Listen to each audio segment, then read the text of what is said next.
Good day, everyone. Welcome to our forum, Stand Together Building a Safe and Respectful School Community. I'm Yvonne, your moderator for today. Bullying remains a serious issue in school and can affect students physically, emotionally, socially, and psychologically. Before we dive into the discussion, I would like to take a moment to thank everyone for joining, especially our panelists who have taken time to share their experiences and insights. Today, we aim not only to discuss bullying but also to explore practical strategy to prevent it and create a supportive school environment. To start things off, let's invite Abby, our poster designer and visual coordinator, to introduce our forum poster. Thank you, moderator. Good day, everyone. My name is Abby Sarafina, and I had the privilege of designing the poster from today's forum. This poster presents all the essential detail of our program. The theme is Stand Together, Building a Safe and Respectful Community, and the event take place on 1st April 2026 at SMK Sriwijaya. We are honored to have two invited speakers with us, which is Cik Nurfazira, a dedicated school teacher, and Cik Fitrino Ayuni, our school counselor. The design of the design of this poster is to raise awareness about the issue of bullying and to encourage collaboration among students, teachers, and the wider community in creating a safe and respectful school environment. My hope in this poster is not only inform but also inspire each of us to reflect on the importance of Thank you. Thank you, Abby. Hello, everyone. I'm Dainur Amira, and I'll be explaining the purpose of this forum. The main goal today is to discuss the causes, effects, and prevention strategies of bullying in schools. We also want to highlight the important roles of teachers, counselors, parents, and the community in creating a supportive environment. By sharing different perspectives, we hope that students and staff will gain practical ideas and strategies to stand against bullying and contribute to a safe, respectful school community. We move on to our discussion, I'd like to encourage everyone to actively listen and think about how they can contribute, whether as a student, teachers, or community members. Thank you. Thank you, Amira. With that, let's start our discussion by inviting our first speaker, Sheikh Nur Fazira, a school teacher, to talk about the type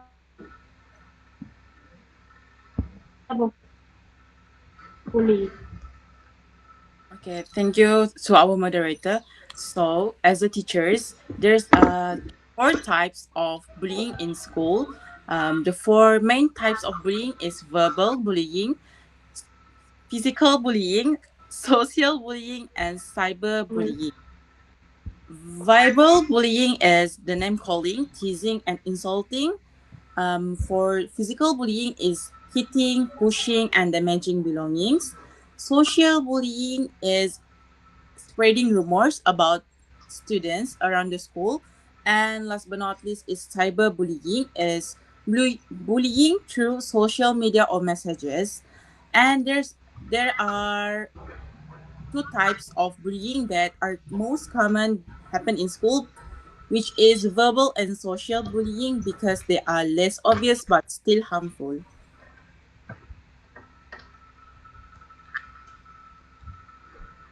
Okay, thank you, Miss Fazira. Based on your experience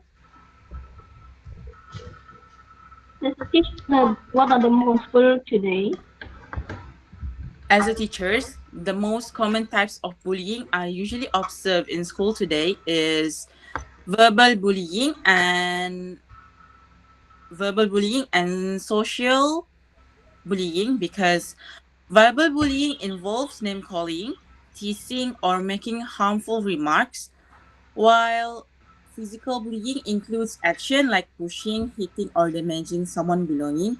And the most common is social bullying happens when students exclude from a group, and it happened when one rumor start around the school about the students.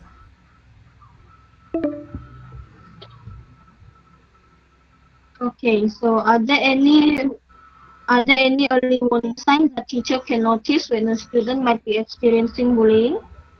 Actually, yes. There are several early warning signs teachers can look out for it. For example, a student who being bullied may suddenly become quiet, withdraw, or become more less confident in class. They may avoid to participate in class activity, show a drop academic performance, and frequently appear anxious or upset. Other signs including avoiding school, having unexplained injuries, losing personal belongings, or not wanting to interact with peers. Teachers should be more observed and create a safe space so students feel more comfortable to share their problem.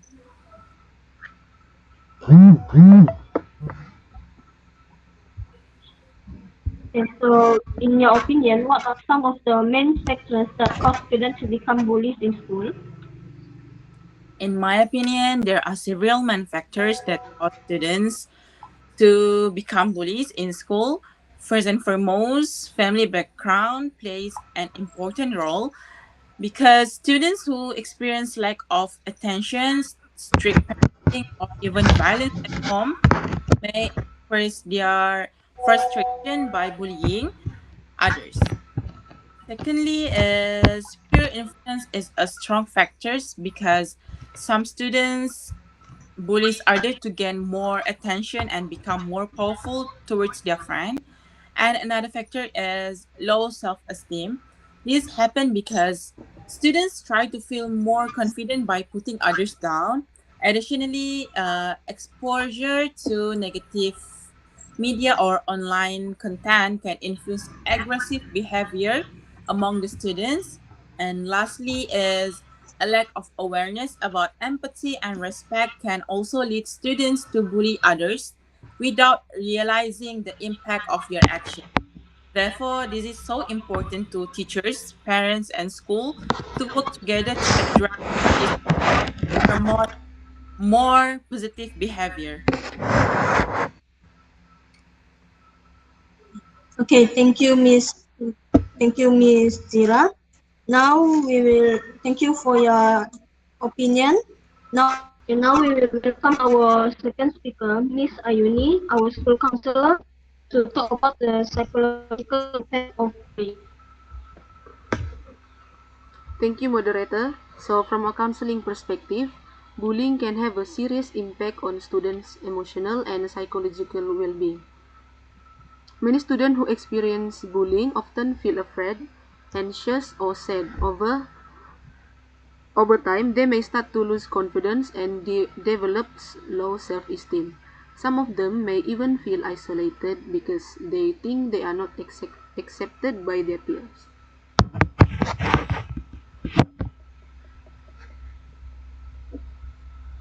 Okay, so how can bullying affect a student's academic performance and self-confidence? Thank you for the question. So, from a counseling perspective, bullying can seriously affect students' emotional and psychological well-being. First, it can affect their mental health, where students may experience anxiety, depression, and feeling of worthlessness. Second, bullying can cause psychological trauma. Victims may constantly feel afraid and unsafe at school. Lastly, many students start with withdrawing socially, meaning they avoid friends and isolated themselves because they feel embarrassed or afraid of being judged.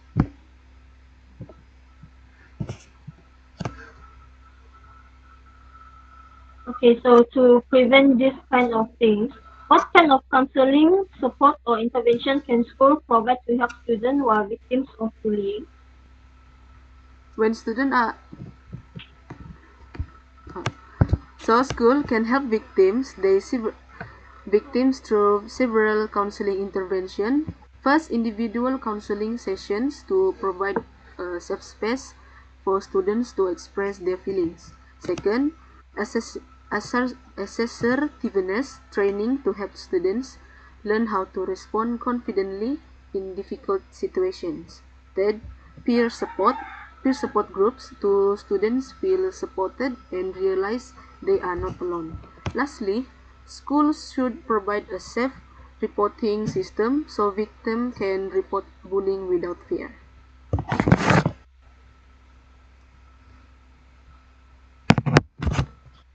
Thank you, Miss Ayuni. Now we will move on to our third speaker, our special guest education official, Miss Shafia, to talk about the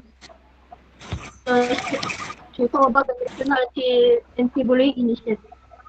Thank you, Miss Moderator. So today I will speak about 4 points, which is National Anti-Bullying Initiative, legal implication of bullying, and community involvement in prevention, and social media awareness and responsibility.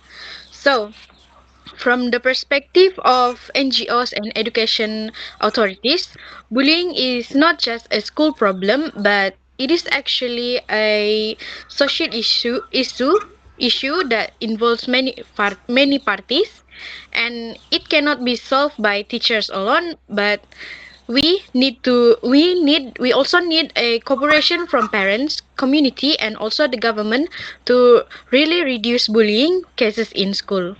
So, at the international level, there are many anti-bullying initiatives and awareness programs that have been carried out. And for example, schools often organize a campaigns, talks, and workshops to educate the students about bullying. So, in these programs, it focused on building the awareness, teaching the students about empathy, respect, and also how to treat others kindly. But sometimes students may not realize that their actions are actually bullying. So these programs help them to understand the impact of their behavior. So, beside that, NGOs also play an important role in supporting the schools. So, NGOs usually we provide the educational materials, um, organize outreach programs, and sometimes we also collaborate with schools to run an anti-bullying campaigns, and these efforts it helps to strengthen the message that bullying is not acceptable in any situation. So in terms of consequences, students also need to be aware that bullying can lead to a serious outcomes. In schools, bullying cases can result in disciplinary action such as warnings, suspension, or counseling session. But beyond that, in a more serious cases, bullying can also involve in legal implication, especially if it includes such as physical harms, threats, or harassment. So the student must understand that the bullying is not something small or just for fun. It can also actually affect on someone else's life in a very serious way. So another important issue that we cannot ignore is cyberbullying, which is the same as the bullying, but it's not physically, but by media such as in internet, which is also known as TikTok, Facebook, Instagram. So, as we all knows that nowadays with the issue of social media like Instagram, TikTok, or WhatsApp, the bullying can happen anytime and anywhere. And it is also not limited to a classroom anymore, but it also include the outside of the classroom. So because of this, the students needs to be more responsible when using their social media. So before they post anything, the students should think about how their post will hurt someone, or they must think that if their post is respectful, and if the answer is no, they should not post it. And digital responsibility is very important in today's world. So lastly, by preventing bullying require so lastly, preventing bullying, it requires a continuous effort from everyone, which is the school should promote positive values through the daily teaching and activities. And parents also should give or should guide their children at home and teach them a good behavior.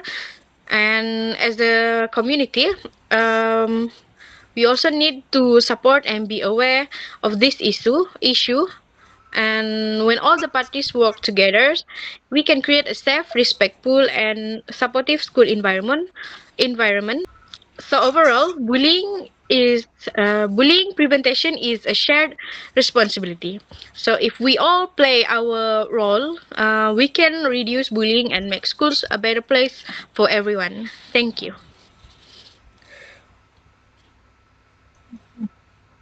Okay, so I have a few questions for you. So, in order to support our team stand together building a safe and respectful school community, what strategy or initiative can school and communities implement to prevent bullying among students?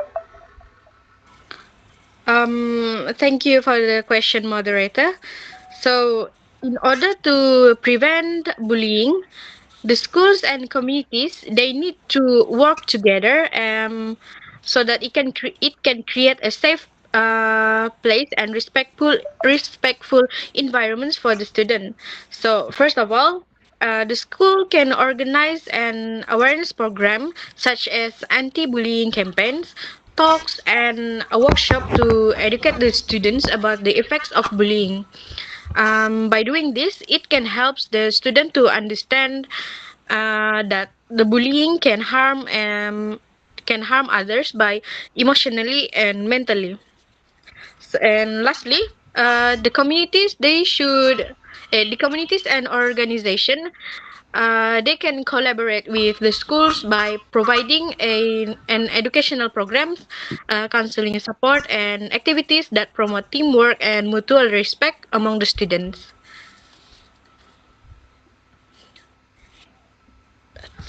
Okay, thank you for the answer. Okay, last one question. In your opinion, what role do parents and the community play in helping school reduce bullying and create a safer environment for students? Thank you again for the question, Miss Moderator.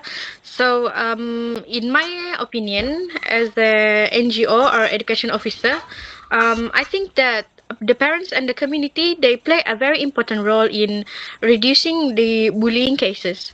Well, parents they should teach their children values such as respect, empathy, and kindness from a very young age, and they also should communicate openly with their children and encourage them to share their experiences in school.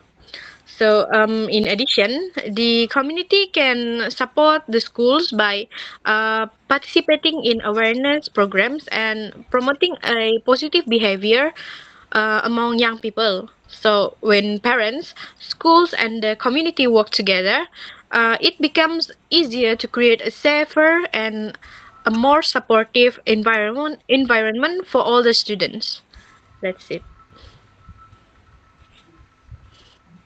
Okay, thank you, Ms. Shafia. Okay, so I have additional question to our content planner and our visual coordinator. Okay, to Ms. Amira. Based on the purpose of today's forum, how can we help students understand the different type of bullying and the early warning signs so that they can act promptly? Thank you for the question, Miss Moderator. In my opinion, to help students understand the different types of bullying and recognize early warning signs, schools need to create more awareness through continuous education. So this can be done through activities like classroom discussion, campaign, and real-life scenarios that show example how of physical and verbal, social, and cyber bullying. And at the same time, teachers should guide students to identify early warning signs such as sudden changes in behavior, loss of confidence, and isolation from friends.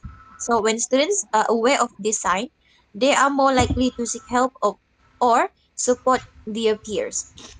And most importantly, schools must create a safe and supportive environment where students feel comfortable speaking up.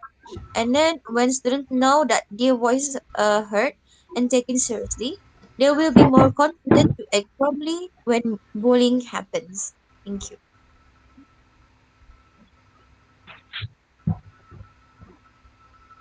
Okay, thank you, Miss Amira. Now to Miss Abby. How can the poster you design capture student attention and encourage them to support the anti-bullying campaign at school? Thank you, moderator. In my opinion, this poster is designed with a bright visual and clear wording to immediately capture student attention. The careful illustration of student holding the "Say No to Bully" sign make the message relatable and approachable, while the bold themes stand together, building a safe and respectful community, empathize, unity, and respect. By including the event detail, invited speaker, and a contact information, the poster not only inform but also show that school community is actively involved in addressing bullying. This helps students feel that their voice matter and they are spotted. Most importantly, the positive tone of the design encourage students to see the campaign as something they can proudly join rather than just rule to follow. It inspires them to take a part in creating a safe environment where everyone is valued. Thank you. That's all for me.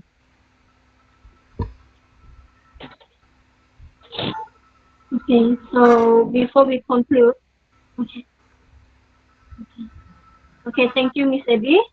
Before we conclude, based on today's theme, stand together, building a safe and respectful school community. What message would you like to share with students? Always treat others with respect and kindness. Everyone deserves to feel safe. So for me, if you experience any bullying, speak up and seek help. Silence can make things even worse.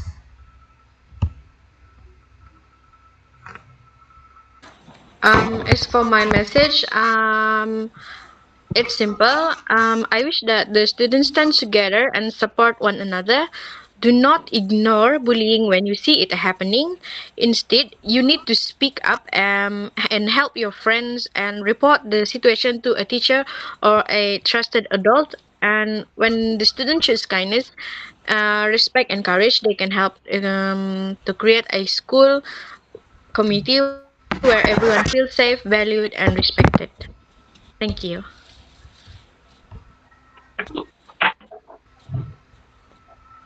Okay, thank you to our speaker and everyone who joined. Remember, building a safe, respectful school community requires effort from students, teachers, counselors, parents, and the community. With that, we conclude our forum. Thank you for your attention.